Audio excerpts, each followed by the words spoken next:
शिव शंकर के मंदिर में भक्तों, हर हर हर हर महादेव की जय हो। हर हर महादेव। नमस्कार, INA 24 की खास पेशकश में आपका स्वागत है और मैं हूं आपके साथ संचिता शुक्ला। श्रावण सोमवार भगवान शिव की उपासना के लिए सबसे उत्तम दिन माना जाता है। इस दिन व्रत करने से भगवान शिव सभी मनोकामनाओं को पूर्ण करते हैं। तो कैसे महादेव को प्रसन्न करें और कैसे उनका पूजन अर्चन करें, ये जानने के लिए हमारे साथ स्टूडियो में पंडित आशीष मंगई जी मौजूद हैं। पंडित जी, बहुत स्वागत है आपका INA 24 में। तो पंडित जी, मेरा सवाल आपसे यही है कि सावन में प्रकृति श्रृंगार करती है, तो इसके पीछे का कारण क्या है?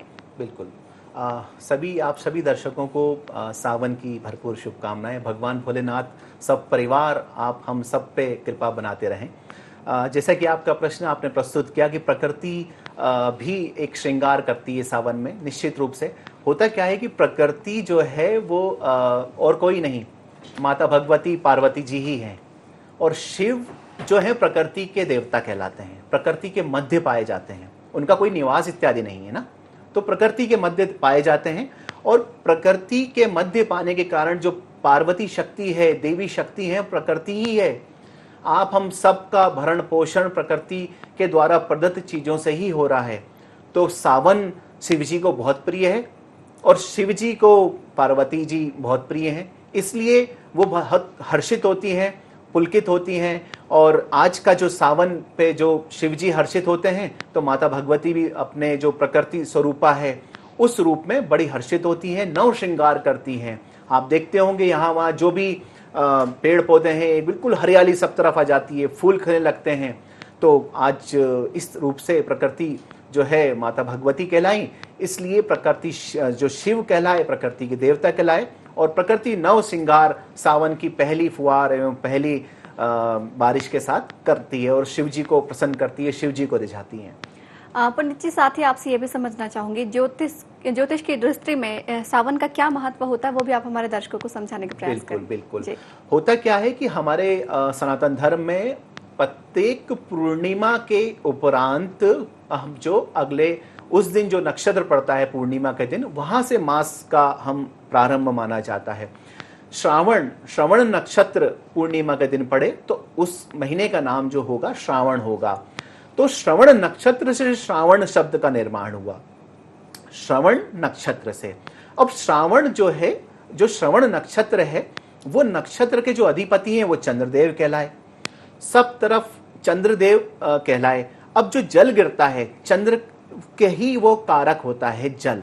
तो ज्योतिष की यदि दृष्टि से देखा जाए तो चंद्र की महत्ता, चंद्र का प्रभाव इस सावन महीने में बहुत सर्वाधिक हो जाता है।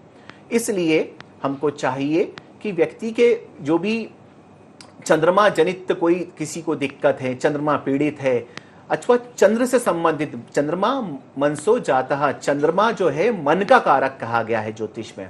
सावन सर्वश्रेष्ठ समय है मन से संबंधित चीजों में, चंद्रमा से संबंधित चीजों को ठीक करने का, दुरुस्त करने का।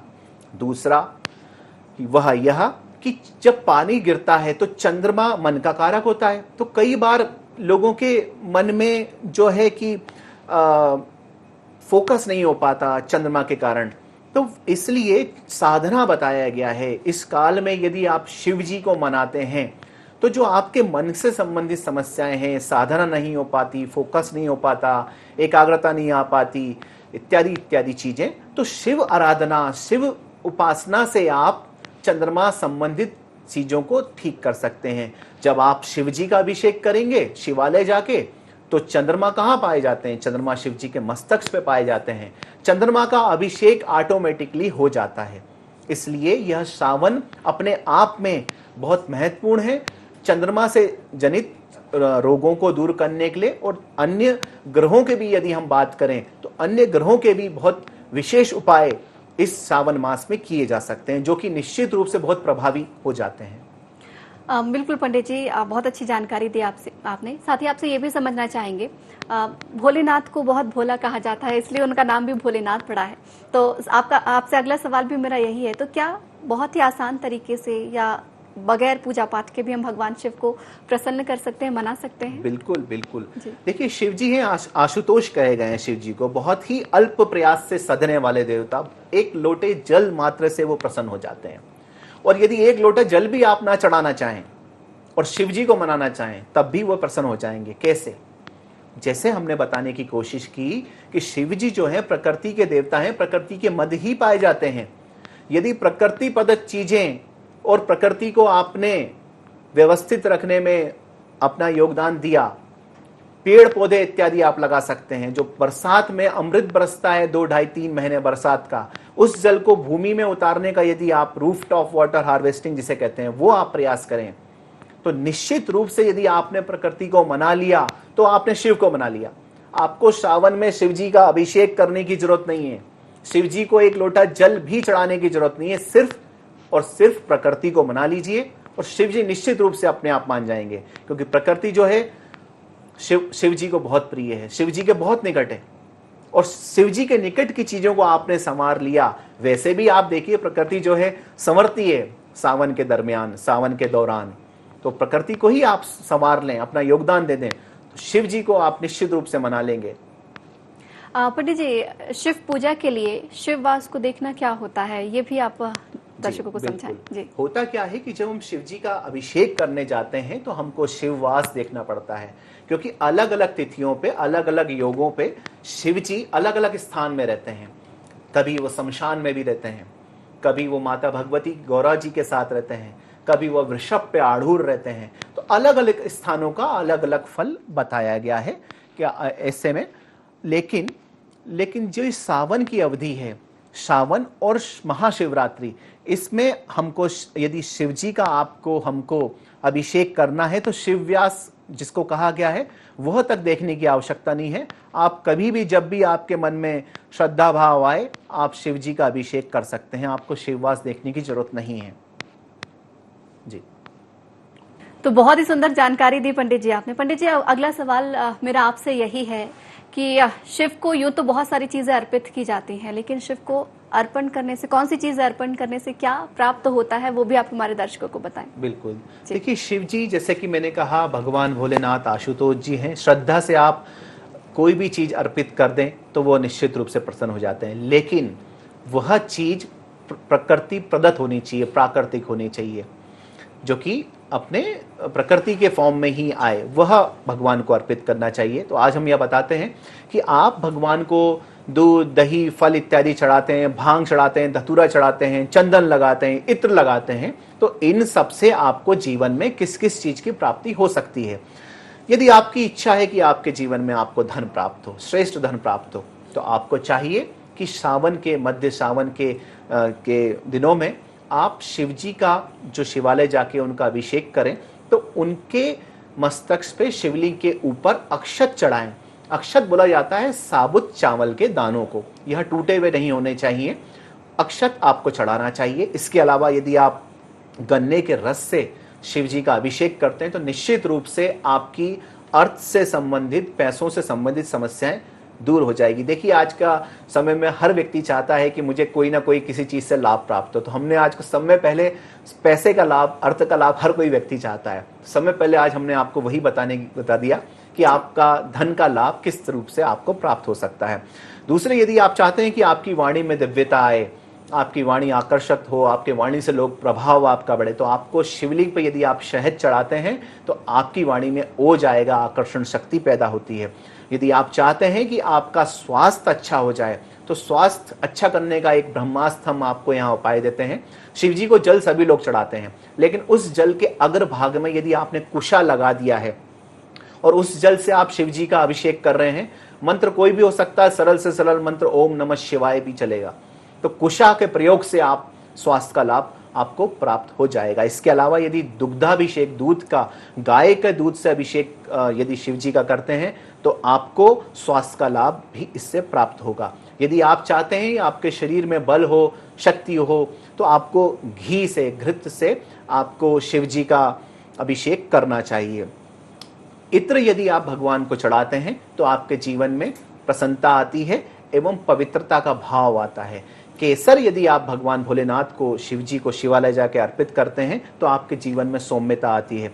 सुख समृद्धि यदि आप चाहते हैं तो शक्कर शिव जी को यदि आप चढ़ाते हैं तो आपके जीवन में सुख समृद्धि का वरदान भोलेनाथ आपको देंगे। यदि आप ये देखें, अगर आपके शत्रु बहुत ज्यादा आपके बढ़ गए हैं तो आप सरसों के तेल से शिव जी का अभिषेक करेंगे तो शत्रुओं में आप पाएंगे शत्रुओं की संख्या का निश्चित रूप से धीरे धीरे आपके शत्रु शांत हो जाएंगे, समाप्त हो जाएंगे। संतान संबंधी यदि आपकी कोई दिक्कत है हो या संतान उत्पत्ति से संबंधित आपकी कोई समस्या हो तो गाय के दूध से शिव जी का अभिषेक करने से आपको शीघ्र लाभ प्राप्त हो सकता है। वहीं यदि आप चाहते हैं कि आपको मोक्ष प्राप्त हो तो तीर्थों के जल से, देखा होगा आपने, कांवड़िए जाते हैं सावन के दौरान में और शिव जी का वो जलाभिषेक करते हैं, तो उसके पीछे कारण यही होता है कि आप यदि तीर्थों के जल से, गंगा, यमुना, गोदावरी, नर्मदा इत्यादि अनेक नदियां हैं, इनसे यदि आप जल लाके शिवालय शिव जी के ऊपर चढ़ाते हैं तो आपका मोक्ष प्राप्ति का मार्ग प्रशस्त होता है। बेल पत्र यदि आप चढ़ाते हैं तो कई जन्मों के पापों का नाश हो जाता है। इसके अलावा यदि शनि के पत्तियां आप उनको अर्पित करते हैं तो शनि जन समस्याएं, साढ़े साती, ढैया इत्यादि की शनि संबंधित चीजें में आपको लाभ प्राप्त होगा। वहीं आप यदि उनको भांग, धतूरा इत्यादि चढ़ाते हैं तो राहु जन समस्याओं से आपको मुक्ति प्राप्त हो सकती है। यदि आप चाहते हैं कि आपके जीवन में शीतलता आए, शांति आए, तो आपको चंदन, सफेद चंदन अथवा पीला चंदन घिस के शिव जी को आपको चढ़ाना चाहिए। उनको त्रिपुंड बनाया जाता है, वो लगाना चाहिए। तो आपको इन प्रयोगों से, इन चीजों को अर्पित करने से शिव जी की कृपा प्राप्त होगी। यहाँ एक छोटी सी चीज हम आपको बता देते हैं कि लोग चंदन घिसते हैं और डायरेक्ट उठा के लगा देते हैं, यह नहीं होना चाहिए। चंदन आप घिसे, उसके बाद या तो उसको आप किसी पात्र में ले लें या अपने हाथ में ले लें, उसके बाद त्रिपुंड शिव जी को बनाना चाहिए। तो इन चीजों को यदि आप शिव जी को इस चढ़ाएंगे सावन के दरमियान, सावन के दौरान, तो आपको इन चीजों का शिव जी से आशीर्वाद प्राप्त होगा। पंडित जी, अभी आप स्वास्थ्य लाभ की बात कह रहे थे कि क्या अर्पित करने से भगवान शिव अच्छा स्वास्थ्य देते हैं। ये भी आप हमारे दर्शकों को बताएं कि किस रोग में किस मंत्र का उच्चारण भगवान शिव के समक्ष करना चाहिए जिससे लाभकारी हो। देखिए, बहुत ही उत्तम प्रश्न है। शिव जी जो है उनके पास संहार शक्ति है, संहार के नियंत्रक हैं वो। अब वो संहार, वह पीड़ा, वह कष्ट संबंधित ग्रह के माध्यम से व्यक्ति को मिल सकता है और अनेकानेक समस्याएं व्यक्ति को आ सकती है, स्वास्थ्य का लाभ हो सकता है। वहीं ज्योतिष की भाषा में यदि हम इस बात को समझने की कोशिश करें तो ज्योतिष में जब मार्केश की दशा चलती है तो व्यक्ति को मृत्यु तुल्य कष्ट तक वह संबंधित रोग दे सकता है। तो आज हम ये बताने की आप सबको कोशिश करेंगे कि विभिन्न प्रकार के रोगों में किस प्रकार से कौन सा मंत्र यदि आप शिवालय जाके और अपना भाव अर्पित करते हुए, जल अर्पित करते हुए शिव जी को सामने करें तो आपको संबंधित रोग में लाभ प्राप्त हो सकता है। देखिए, गणेश पूजन तो समय पहले सभी व्यक्ति को कोई भी पूजन करने से प्रारंभ में करना चाहिए। उसके बाद एक मंत्र आता है, ओम नमः शिवाय संभवे सर्वेशाय नमः। इस मंत्र की एक माला आप कर लें और उसके बाद हम यहाँ पे रोग बता रहे हैं, रोग के लिए एक माला मंत्र की आप यदि इस सावन के दौरान कर लेंगे तो आपको निश्चित रूप से उस रोग में भी लाभ प्राप्त होगा। यदि किसी व्यक्ति को, किसी जातक को कैंसर रोग है तो उसका ठीक करने का जो मंत्र है, ओम नमः शिवाय संभवे कर्केशाय नमो नमः, यह मंत्र कैंसर रोग में लाभ देता है। अब हम बात करते हैं ज्वर की। यदि किसी को बुखार है और दवाई इत्यादि से ठीक नहीं हो रहा, यदि आप दवाई से ठीक नहीं हो रहा, यदि आप इस मंत्र का भी प्रयोग करें तो आपको दवाई खाने की भी आवश्यकता नहीं पड़ेगी। यह ऊपर कॉमन मंत्र मैं बता देता हूँ, बाकी सभी ग्रहों के, सभी पीड़ा और रोग के हिसाब से मंत्र है। जो कॉमन मंत्र आएगा, ओम नमः शिवाय संभवे, ओम नमः शिवाय संभवे, और उसके बाद अगले सारे मंत्र मैं आपको बता देता हूं, इसको आगे लगाना है और बाकी मंत्र को आप पीछे लगाना है। तो ज्वर के लिए जो मंत्र मैं बताने की कोशिश कर रहा था, ओम नमः शिवाय संभवे ज्वरेशाय नमो नमः, यह मंत्र ज्वर नाश के लिए बहुत प्रभावी काम करता है। यदि किसी को कभी ठंड इत्यादि की दिक्कत है, जो कि बुखार इत्यादि के दौरान और अन्य रोगों में भी आ जाती है, तो ओम नमः शिवाय संभवे स्पंदेशाय नमो नमः, यह प्रयोग आप कर सकते हैं। श्वास की यदि किसी को दिक्कत है, दमा इत्यादि का रोग है, तो उसमें आप यह मंत्र पढ़ सकते हैं, ओम नमः शिवाय संभवे श्वासेशाय नमो नमः। कफ इत्यादि की दिक्कत है, शीत प्रकोप है, शीत रोग है जो कि चंद्रमा का रोग कहलाता है, ओम नमः शिवाय संभवे शीतेशाय नमो नमः। तो यह आप मंत्र पढ़ सकते हैं। यदि किसी को हृदय से संबंधित दिक्कत है, कार्डियक इश्यूज हैं, तो उसके लिए ओम नमः शिवाय संभवे व्योमेशाय नमो नमः। हृदय रोग में, कार्डियक इत्यादि के इश्यूज में यह मंत्र बहुत लाभ देता है। अब वहीं किसी को पक्षाघात, लकवा इत्यादि की समस्या है, ओम नमः शिवाय संभवे खगेशाय नमो नमः। लकवा रोग के लिए ओम नमः शिवाय संभवे चंद्रेशाय नमो नमः अनिंद्रा। यदि किसी को नींद की समस्या है, अक्सर लोगों को नींद की समस्या रहती है, इसलिए मंत्र में दोबारा बोल देता हूं, ओम नमः शिवाय संभवे चंद्रेशाय नमो नमः अनिंद्रा। जिसकी दिक्कत है उसमें यह लाभ देता है। मधुमेह की यदि किसी को दिक्कत है, आजकल बहुत ज्यादा मधुमेह की बीमारी हो रही है, ओम नमः शिवाय संभवे भवेशाय नमो नमः। तो मधुमेह, डायबिटीज में यह मंत्र बहुत लाभ करता देखा गया है। इसके अलावा कई लोगों को अच्छा खाते हैं, पीते हैं, फिर भी रक्त की अल्पता है उनके शरीर में हो जाती है। तो रक्त अल्पता दूर करने के लिए जो मंत्र है, ओम नमः शिवाय संभवे कवेशाय नमो नमः, रक्त अल्पता में यह काफी लाभ देता है। यदि किसी को पीलिया इत्यादि की समस्या है तो ओम नमः शिवाय संभवे वर्णेशाय नमो नमः। इसके अलावा कई लोग को यदि कुष्ठ रोग हो जाता है तो उसमें यह मंत्र बहुत अच्छा काम करता है, ओम नमः शिवाय संभवे अर्केशाय नमो नमः। कुष्ठ रोग में यह मंत्र बहुत लाभ करता देखा गया है। तो सावन का महीना चल रहा है और यदि आपको इन रोगों में से कोई भी रोग है, कोई दिक्कत है, तो इस संबंधित मंत्र का प्रयोग आप सावन में करके स्वास्थ्य लाभ प्राप्त कर सकते हैं। बिल्कुल पंडित जी, आपके बताए अनुसार मंत्रों का उच्चारण कर हमारे दर्शक जरूर स्वास्थ्य लाभ पा सकेंगे। इसके अलावा ये भी बताइए पंडित जी कि भगवान शिव की पूजन में कौन कौन सी चीजें वर्जित होती हैं? जी जी, देखिए हमने एक तरफ आपको तो बता दिया कि क्या क्या शिव जी को आप क्या चढ़ाएं जिससे वो प्रसन्न हो, लेकिन हमको शिव जी की पूजा के दौरान यह भी ध्यान रखना पड़ेगा कि कौन सी चीजें उनको ना चढ़ाएं जिससे वो रुष्ट होते हैं अथवा उनको वो चीज नहीं चढ़ती है। देखिए, एक होता है तुलसी दल। तुलसी दल भगवान विष्णु की पूजा के प्रयोग में लिया जाता है, लेकिन शिव जी की यदि आप पूजा कर रहे हैं, शिवालय जाके उनका अभिषेक कर रहे हैं, तो तुलसी दल भगवान शिव को अथवा शिव परिवार के किसी भी सदस्य को तुलसी दल नहीं चढ़ता।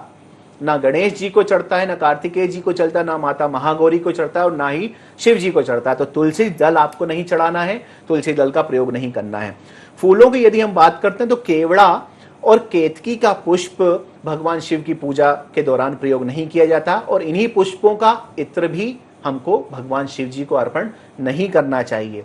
नारियल पानी जो होता है, नारियल पानी भी अभिषेक के लिए उपयोग नहीं किया जाता। इसके अलावा अंतिम पॉइंट यह है कि जो शंख होता है शिव जी की पूजा के बीच में, उस संबंधित टाइम में शंख का प्रयोग भी नहीं किया जाता है।